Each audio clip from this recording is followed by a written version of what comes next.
જય શ્રી કૃષ્ણ મિત્રો, કેમ છો? તમે મારી પ્રીવિયસ વિડીયોઝ જોઈ જશે.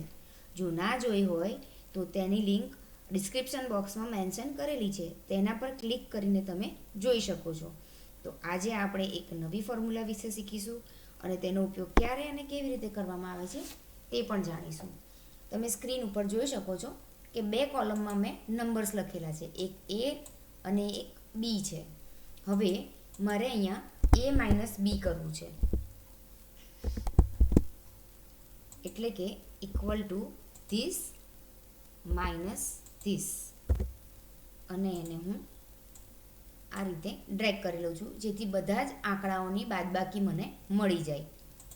પણ હવે મારે આ જે ઋણ એટલે કે માઇનસ આન્સર્સ છે એ માઇનસ આન્સર્સ નથી જોઈતા, મારે એનો પોઝિટિવ આન્સર એટલે કે પ્લસ આન્સર જોઈએ છે.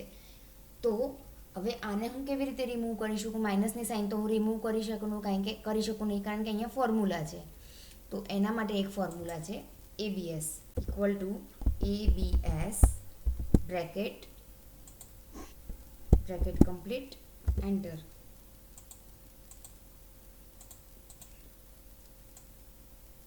તમે જોઈ શકો છો કે જે પણ ફિગર માઇનસમાં છે એ ફિગર પ્લસમાં આવી ગઈ. કોઈ પણ ડેટામાં તમારે માઇનસ ફિગર ના જોઈતી હોય અને એ માઇનસની સાઇનને તમે રિમૂવ પણ ના કરી શકતા હો અને ત્યાં ફોર્મ્યુલા પણ રાખવી હોય તો તમે આ એક બીજી ફોર્મ્યુલાનો યુઝ કરી શકો છો અને નેગેટિવ આન્સરને પોઝિટિવ આન્સરમાં કન્વર્ટ કરી શકો છો.